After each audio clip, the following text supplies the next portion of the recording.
뉴스쇼가 마련한 월요일의 코너 7선 클라스입니다. 7선의 품격으로 정치 현안을 들여다보는 시간이죠. 오늘도 두 분 모셨습니다. 먼저 민주당의 3선 박범계 의원, 안녕하세요. 네, 반갑습니다. 통합당의 4선 김기현 의원도 오셨습니다. 반갑습니다. 안녕하세요. 네, 오늘 민주당 전당대회 결과도 분석해야 되고 김종인 비대위원장 100일도 평가해야 되고 의사파업 또 현안이고 게다가 또 마지막에 이제 시간이 되면 정진훈 검사 승진 관련된 어떤 검찰 이야기도 하고 싶거든요. 네, 그런데 그에 앞서서 이 소식도 좀 짧게 좀 짚어봐야 될 것 같습니다. 이제 작년 이제 하반기부터 이른바 조국 사태를 두고 이제 의견이 많이 엇갈렸는데 서로 완전히 정반대의 시각으로 접근한 책 두 권이 뭐 거의 동시에 나왔습니다. 조국 옹호 진영의 조국 백서는 제목이 검찰개혁과 촛불 시민이고요. 또 반대 진영이죠. 조국 비판 진영의 이른바 조국 흑서는 한 번도 경험해보지 못한 나라. 저는 좀 살펴봤거든요. 두 분은 아직 바쁘셔서 직접 책은 못 보셨겠습니다. 어떻습니까? 보신 분 계신가요?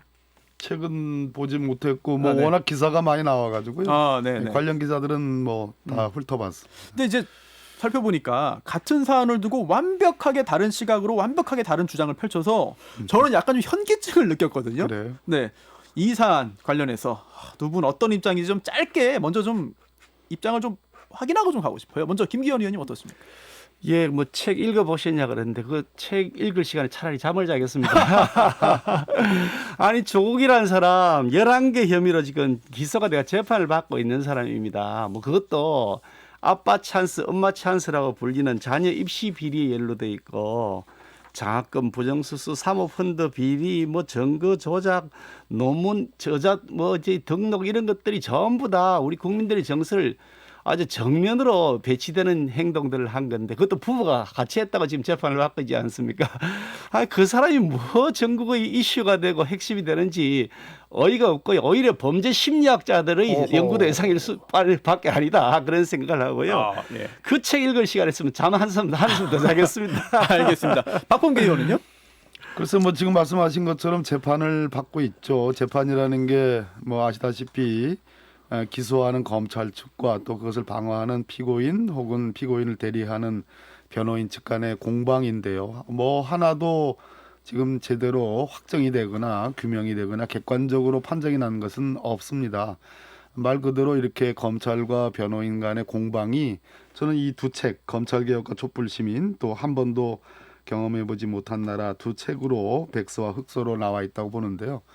우리 사회의 어떤 한 단면을 보여주는 것 같긴 하나 민주주의 사회라는 것이 정반대의 의견이 서로 대립 충돌하면서 결과적으로는 정리가 되는 것이 민주주의 사회인데 중요한 것은 작년 가을과 겨울을 통해서 말 그대로 검찰이 왜 개혁돼야 되는 것이라는 그런 과제가 국민들, 시민들에게 깊숙이 각인이 됐고 특히 언론과의 관계에서 그 폐해가 얼마나 심각한 건지에 대한 충분한 조명이 있었다. 그런 계기가 됐다라고 좀 평가하고 싶습니다. 네, 저희 또 검찰 얘기 뒷부분에 준비되어 있으니까 거기까지 좀 가면 좋겠습니다. 오늘은. 네.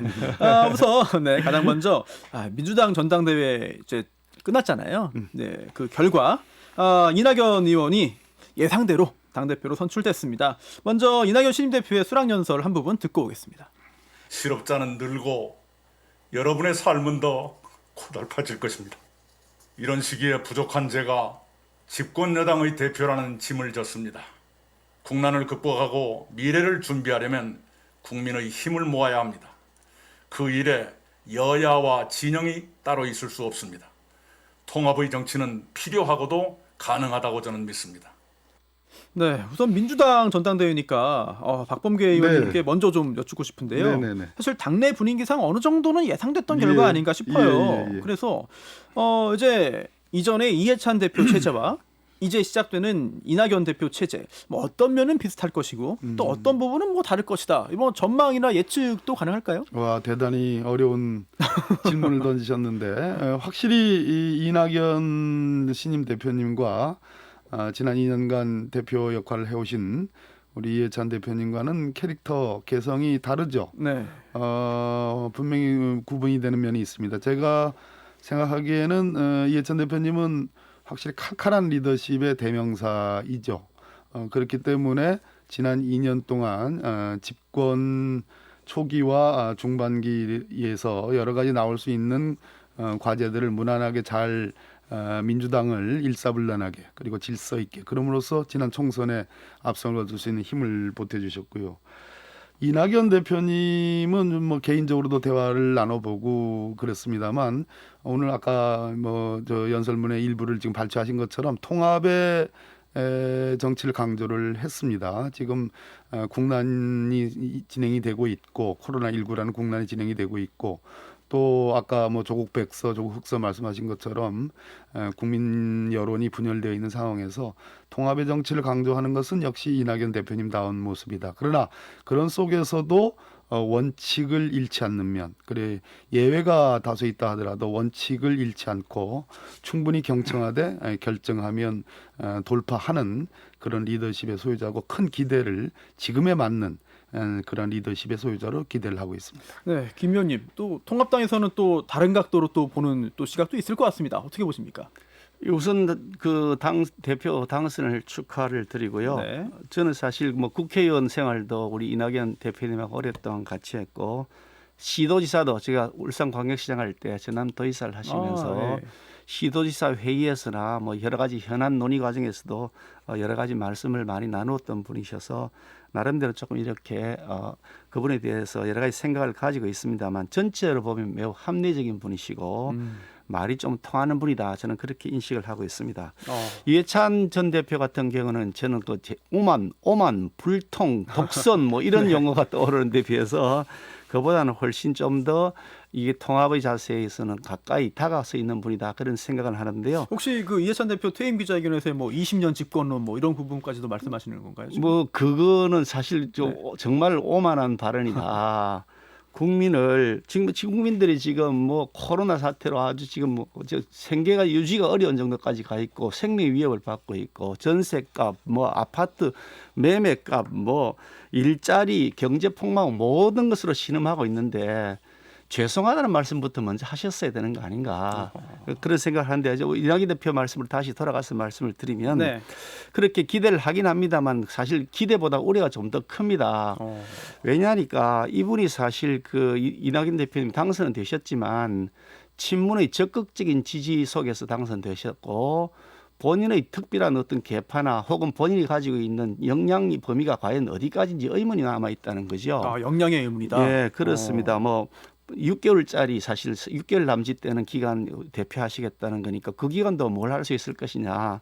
특히 이제 여권의 주류 세력이 이제 운동권 출신들이 주류인데 운동 출신도 아니시고 독자 세력을 별도로 갖고 있지 않은 분이셔서 과연 역량을 발휘할 수 있을까 하는 그런 우려를 하고 있고 특히 그 이해찬 대표께서 상황 노릇할 것 같다. 뒤에서 섭정할 것 같다는 그런 언론 보도가 있는데 저는 그 언론 보도에서 굉장히 공감을 합니다.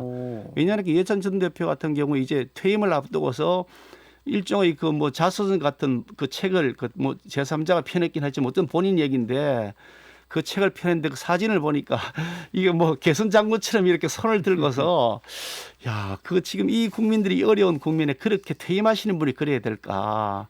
그거는 아닌 것 같다. 그런 면에서 보면 네네. 이해찬 대표가 여전히 실질적인 상황 역할을 할 것 같다. 그런 면에서 우리 이낙연 대표님께서 지금 해야 될 첫 번째 과제는 이 상황 노릇하는 여러 당내 그 주류 세력으로부터 벗어나서 독자적 행보를 할 수 있는 목소리를 낼 수 있는 그런 분이 되셨으면 좋겠다 그런 생각을 하고요. 네. 그 진정성 그러니까 그 리더십의 진정성 결국은 국회 원구성에서 어그러져 있는 것 이게 뭐 법사위원장을 포함해서 위원장을 싹 다 독식에 가 있는 이 모습 네. 이거 사실 DJ 정부 평민당 총재 시절에 그 김대중 대통령이 야당 대표하실 시절에 이걸 이렇게 위원장 자리를 상임위원장 자리를 의석수에 따라서 배분을 한 것이거든요. 바로 그 이낙연 네네. 대표님께서는 그쪽 계통이시니까 네. 그 정신을 살리셔서 이 법사위를 포함한 네. 상임위원장 배분을 정상화시킨다면 그나마 이 정상적인 궤도를 앞으로 네. 밟아갈 수 있는 증가 되지 않을까 그런 생각을 합니다. 반박을 좀 해야 네, 되겠습니다. 먼저 이해찬 대표께서 지금 이제 퇴임하시면서 20년 집권 이건 당신의 철학이고 그럼 집권당의 대표가 앞으로 우리는 5년만 하겠습니다. 그리고 물려주겠습니다. 저 야당으로 정권을 이렇게 얘기해야지 그게 맞는 말인가요? 그것을 비판하는 것은 정말로 통합당이 미래의 집권 가능성에 대한 참 어떤 그런 자신감이 없는 것을 그대로 보여주는 것이다 이렇게 얘기하지 않을 수 없고요. 또 뭐 상황 이런 말씀하시는데 이해찬 대표님 스스로 당신이 그 뭐랄까 다음 2020년 대통령 선거에서 무슨 역할을 하는 거 아니냐라는 그런 질문에 대해서 당신의 역할이라는 게 크지 않다라고 말씀을 했고 상황이라는 표현을 저는 지금 그 기사로도 보지 못했는데 기사가 있던 모양이죠. 전혀 그런 얼토당토하는 말씀이다 이런 말씀 드립니다. 이낙연 대표님이 그렇게 간단한 분이 아닙니다. 말 그대로 지금 제가 알기로는 사선 의원 했고 전라남도 지사로서 광역단체장을 했고 일국의 총리를 했습니다. 그리고 압도적으로 저는 한 50% 남짓으로 당선될 거라고 생각을 했는데 예상을 했었는데 네. 60%를 넘겨서 당대표를 받은 그런 신임을 갖고 있는데 네. 거기에 뭐 독자 세력이 없다느니 또는 친문 아니 지금 대통령이 지금 문재인 대통령이고 지금 집권 기간이 남아 있어요. 지금 친문 아닌 민주당의 의원이 어디 있겠습니까? 저기 이낙연 대표님이야말로 지금 문재인 대통령과 함께 총리로서 국정을 잘 꽤 오랫동안 진짜 최초의 가장 최장수 국무총리로서 모신 분이니까 당연히 친문입니다. 그것을 왜 갈라치기를 하는지 도대체 네. 이해가 되지 않습니다. 또 네.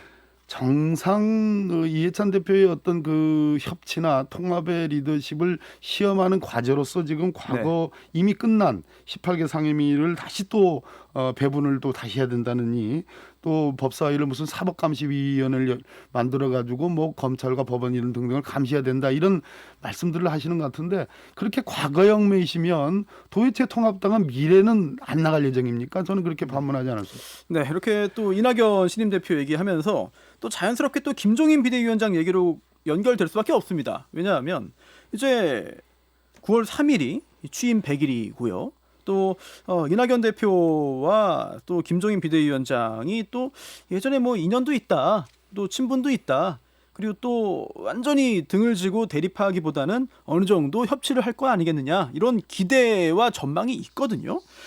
우선 이 취임 100일을 맞은 김종인 비대위원장 관련해서 이제 같은 장인 이제 김기현 의원 짧게 뭐 한 문장 정도로 어떻게 평가하는지 한번 듣고 가죠. 그 뭐 당내에서 여러 가지 그 뭐 계파 간의 갈등도 좀 이제 거의 종식되었고 자유로운 민주 토론도 많이 정상되어 있고 당의 단합과 융합이 많이 커져가고 있다. 네. 그런 면에서 저는 긍정적인 측면으로 보고요. 당 네. 외적으로도 중도 쪽으로 외연을 더 넓혀 나가고 또 호남 쪽으로 청년 쪽으로 더 우리의 그 지지 세력을 확보해 나가는데 나름대로 긍정적 역할을 했다. 저는 그렇게 평가합니다. 뭐 이건 아주 진부하지만 수미양가 중에 평가하신다면 뭘로 하시겠습니까? 그 수미양가는 나는 수 정도로 되겠죠. 예, 그렇군요. 예. 그럼 반면 또 민주당이 보는 시각은 다를 수 있거든요. 어떻게 보세요? 김종인 비대위원장만 보였죠.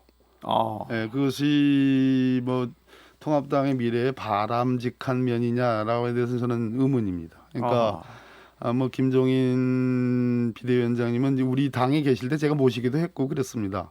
그렇네요. 네. 그렇죠. 참 정치라는 게 아무리 변화무쌍하긴 하지만 말 그대로 민정당의 개국 공신이기도 했고요.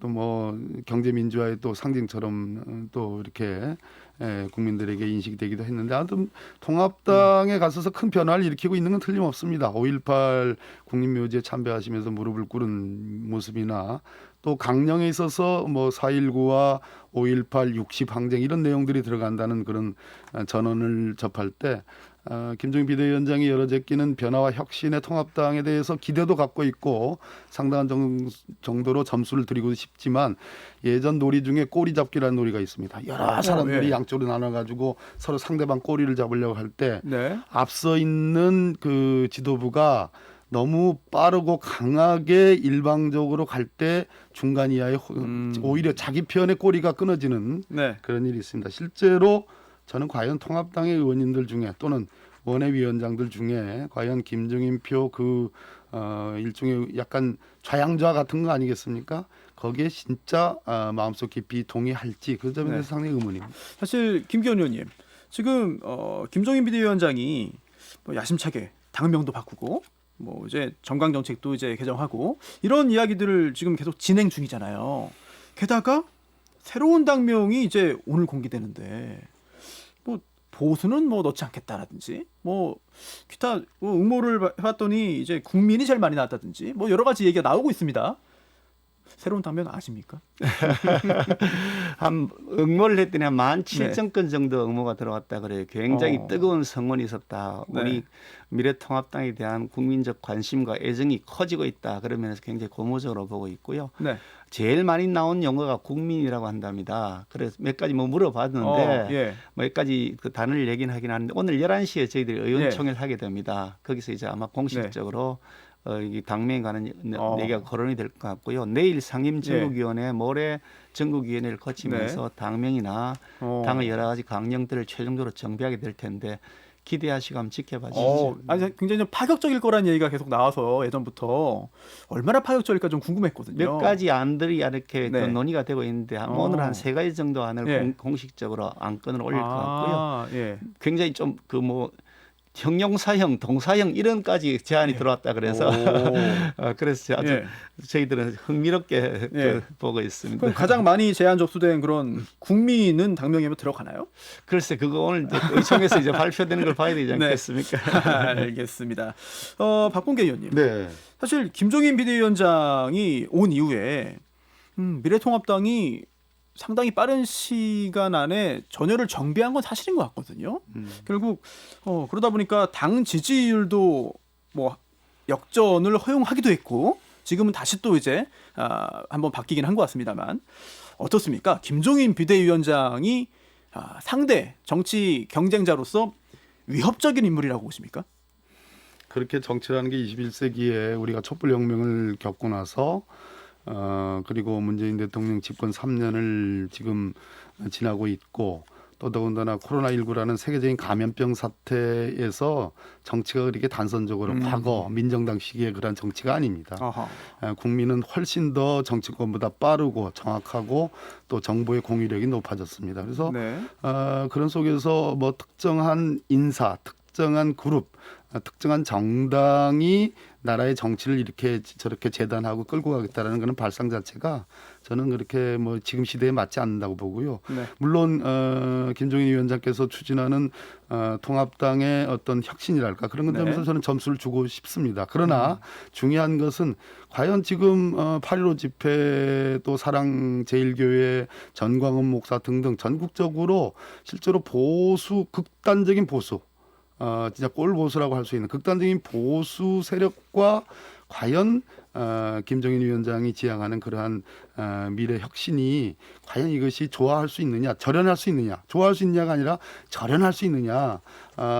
저는 뭐 물론 뭐 심하게 그분들을 나무라는 그러한 발언들이 다소 있었습니다만 과연 전체적으로 통합당의 주류와 핵심적인 세력, 특히 사회 경제적인 이해관계를 같이 하는 기득권 세력의 동의를 지금 받고서 지금 그 8.15 그 극단적인 세력과 절연을 지금 하고 있는가에 대한 심각한 질문을 지금 드리지 않을 수 없습니다. 네, 저는 사실- 쉽지 않다고 봅니다. 그 김 의원님 짧게 요거 좀 여쭙고 가고 싶은데 지금 김 의원님은 김종인 비대위원장 잘한다, 수다 이렇게 말씀하셨잖아요.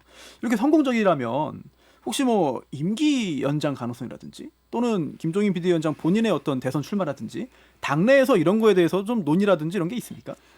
안 그래도 뭐 그런 그 언론 기사를 보고서 제가 처음 느꼈던 게 생뚱맞다 그런 느낌을 가졌습니다. 지금 뭐 지금 우리가 자리 가지고서 누구를 뭐 어떻게 하느니 할 상황이 아닙니다. 더 진정성을 가지고 네.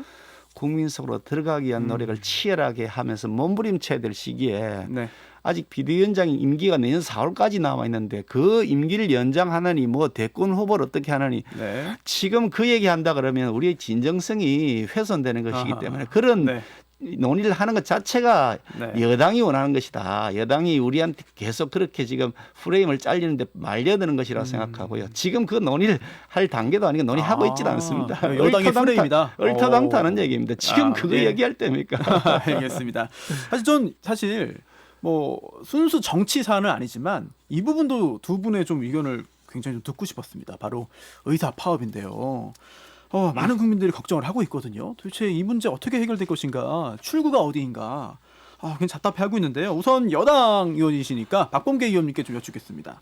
사실 그동안 의료진의 어떤 노력과 희생으로 코로나19 사태에 대응해 온 게 뭐 사실이잖아요. 뭐 덕분에 챌린지도 이어졌고 이런 상황에서 굳이 이런 상황에서 의료진을 자극할 필요가 있느냐 이런 점을 아쉬워하는 의견들도 적지 않습니다. 상황이 진정되고 해도 늦지 않는 거 아닌가라는 건데 어떻게 생각하세요? 감염병 사태는 보편적인 사태죠. 서울 수도권만 있는 것이 아니고 지방에도 고르게 퍼져 있는 사태고 이번에 중앙 당국과 지방자치단체 간에 아주 협업이 잘 됐고요. 중요한 거는 의료 인력도 전국적으로 소위 질본을 중심으로 해서 잘 대처를 했고 우리가 그래서 덕분에라는 말 그대로 전국적인 캠페인도 있었습니다. 근데 네. 그런 보편적인 사태에 보편적으로 대처하는 것에 대해서는 저는 의료인들에게 정말로 진심으로 감사를 드립니다. 그러나 일반적으로 감염병 사태라는 것을 제외해 놓고 보면 실제로 서울과 지방 간, 수도권과 지방 간의 의료의 질, 의료의 양의 격차가 심각하고 무려 그 2대1의 지금 차이가 납니다. 지방 그렇게 넉넉하지 않습니다. 특히 중요한 거 예를 들어서 신경외과라든지 또 감염내과라든지 여러 가지 정말 필수적인 어떤 그 의료 부분에 대해서 편중돼 있다는 거. 뭐 아시다시피 뭐 특수직이니까 저는 뭐 변호사 출신으로서 상당히 이해가는 측면이 없잖아 있습니다. 그러나 한쪽으로 돈벌이가 된다라는 쪽으로 많이 몰려 있는 것도 사실이거든요. 그러한 어떤 그 의료 인력의 편향적인 그러한 배치 부분 또 특히 중요한 것은 공공의료와 관련해서 특히 앞으로 바이오 헬스, 바이오 메디컬과 관련해서 정말로 임상이 아니라 연구 중심의 그러한 공공의들이 충분하냐. 이런 세 가지 관점에서 지금 현재 매년 한 3,000여 명, 3,050여 명 정도의 지금 의과대학 졸업생들이 나오고 있는데 그것을 지금 몇천 명으로 늘리겠다는 것이 아니라 2022년부터 400명씩 10년간 4,000명 정도 그러니까 한 해분 정도 10년간 늘리겠다는 것이고 OECD 우리나라가 10등, 11등 하는데 OECD 거의 꼴찌입니다. 의사 수가. 그러한 상황에서 의료인들 중에도 네. 적어도 공공의를 좀 더 늘려야 된다. 지방의를 늘려야 된다. 또 특수한 분야에서 지금 편중되어 있는 부분을 시정해야 된다는 그러한 양심적인 목소리를 내는 분도 있습니다. 사실 그럼에도 불구하고 지금 감염병 사태가 지금 정말 제2의 팬데믹을 지금 걱정하는 2.5단계 아니면 3단계의 그런 방역 대책이 지금 준비되고 있는 상황에서 꼭 지금 파업을 해야 되느냐. 이런 말씀 마지막으로. 네. 남의 목숨을 담보로 해서 파울하는 느낌이 네. 있다라는 그러한 댓글을 네. 제가 접하면서 가슴이 네. 아파오고 있다 이런 말씀드립니다. 김 의원님 또 반대로 보자면 사실은 지금 박 의원님께서 이제 자세하게 또 입장 밝혀주셨는데 또 반대로 보자면 이게 의사는 국민 생명 지키는 게 가장 중요한 임무잖아요. 따라서 정책적인 부분에서 좀 아쉬움이 있고 생각이 다르다고 하더라도 이게 지금 응급실에서 진료 못 받아서 사람들이 죽는 건 의사들의 잘못 아닌가. 뭐 이제 중요한 국민 생명을 지키는 일을 담당하고 있기 때문에 존경도 받고 또 상당한 수준의 보수도 보장되는 거 아닌가. 의사들이 너무했다. 이런 의견들에 대해서는 또 어떻게 반박할 수 있을까요? 저는 뭐 사실 뭐 제가 의사 대변인다. 그렇긴 하죠. 예. 의협의 뭐 변호사 아니고요. 맞습니다. 예. 객관적으로 이 사안을 볼 수 있는 입장에 있습니다. 예. 그런데 그 사실은 뭐 우선 당장 말씀을 드리면 우리 의사 선생님들께서 빨리 파업을 철회하시고 어허. 국민 생명 지킨 현장에 네. 돌아오시기를 호소드리고 싶고 네. 또 그렇게 될 수 있도록 우리 정치권에서도 더 사실 노력해야 된다 그런 말씀을 드립니다. 네, 좀 해주세요. 많이. 예, 뭐 그런 면에서는 뭐 저희들이 오히려 의협 그쪽 그 관계자들, 예. 의사 관계자들 사실 김종인 비대위원장이 제일 먼저 만나서 그 어허. 문제들에 직접 호소를 했습니다. 네. 파업을 자제해 달라고요. 그런데 이 상황은 이렇습니다. 이 문제를 해결하는 데 있어서 정부 여당이 정말 군대 진압작전 하듯이 하고 있다. 진압작전이다. 이게 아니 그분들에게 협조 요청을 하고 대화하고 이해를 구하고 하면서 예. 논의해야 될 사안입니다. 이게 20대 국회 때부터 그 이전부터 논의가 되었고요. 네. 20대 국회에서도 본격적으로 논의가 됐는데 그때 20대 국회 때 그 보건복지부가 입장을 밝힌 바에 의하면은 이게 특별히 인력 부족이나 지역별 격차에는 공감을 하지만 그러나 이것을 지방의대를 설립이라든지 이런 것들은 사실상 반대한다고 하는 그런 의견을 이미 국회 보건복지위에서 그 검토 의견으로 보건복지부가 제출을 했습니다. 네. 그러더니 21대 국회에 왔어요. 그것도 2월 달에 발표한 건데요. 올해 2월 달입니다. 올 2월 달에 보건복지부가 발표한 자료에 보면 의사 수를 늘리는 방안으로는 불균형 문제를 해결할 수가 없다. 이렇게까지 단정적으로 발표한 자료가 있단 말이에요. 이거 올 2월 달입니다. 네. 그러더니 갑자기 지금 7월 달에 와서 당정 협의를 했다 그러면서 군대 작전하듯이 이게 의사 수를 늘리기 위해서 지방 공공의대를 만들어야 되는데 의사 수를 늘려야 된다라고 완전히 180도 입장을 전환해 버린 거죠. 네. 그러니 이게 웃긴다. 이게 무슨 일관성이 없지 않느냐라는 얘기고 특히 그중에서 지방의 공공의대를 만든다고 하면서 그 공공의대의 학생을 뽑는데 시도지사가 추천하고 시민단체에서 추천한다는 거 아닙니까? 세상에. 아니 이게 조국 시즌2를 아예 뭐 공공적으로 하자는 거죠. 근데 또 그 부분은 그 아빠 찬스, 엄마 보건복지부에서 찬스 아닙니까? 아니라고 시정이 또. 됐잖아요. 예. 아니라는 게 아니라고 말씀하시는데 아닌 걸로 자꾸 아니 근데 보건복지부가 강조를 공식적으로 블로그에 그 카드 뉴스로 내놓은 그러니까. 겁니다. 아니라 아니 벌써 입장을 다 밝혀놓고 아니라고 자꾸 그 얘기만 한다고 그게 그러니까 진정성이 없는 거죠. 뻔히 할 거 뻔히 알고 있는데 아니라고 지금 쉬어가 있는 것이다. 그런 오해가 아니라 어쩌면 이해 같아 보이는데 그렇게 생각을 할 수밖에 없도록 신뢰를 잃어버린 겁니다. 정부가. 그러니 이 문제를 신뢰를 회복할 수 있도록 우선 대통령께서 이게 뭐 그냥 그 지금 사실 최일선에서 일하고 계신 우리 의사 선생님들한테 고맙다 그리고 죄송하다 앞으로 이런 문제가 있으니까 같이 고민하자라고 말씀하셔야 될 거를 군대 지금 전쟁 중인데 탈영한 군인 같다 이 말은 엄격하게 처벌해라 이렇게 지시를 내리신 거죠. 그러니 현장에 있는 의사 선생님들 얼마나 화가 나겠습니까? 내가 군인이냐 이렇게 말씀하시잖아요.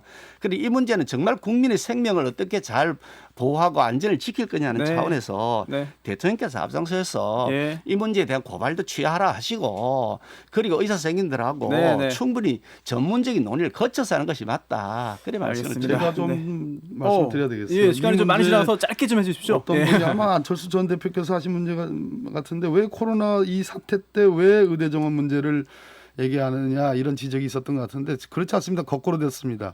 이 문제는 지난 20대 국회에서도 나왔던 문제고 지금 말씀하신 것처럼 그리고 의대 정원 문제와 관련해서는 7월 달에 나온 얘기입니다. 네. 제2차 팬데믹과 준하는 사태가 일어나기 이전에 얘기했고 파업이 지금 코로나 제2차 팬데믹이 지금 심각해지는 상황에서 파업이 일어난 겁니다. 그러니까 그건 앞뒤가 안 맞는 말씀이고 의사 수를 늘려가지고 지방이 문제 해결 안 된다는 했는데 이번에 의대 정원 확대 문제에서 바로 지역의사 400명 중에 300명이 다 지역의사를 늘리는 거기 때문에 바로 이것이야말로 지방의 지금 열악한 의료 환경을 개선할 수 있는 가장 좋은 방법이라고 저는 생각합니다. 알겠습니다. 김 의원님 지금 속보들이 막 나오는데 세 당명의 국민 포함될 것 같다 그런 내용들이 나와요.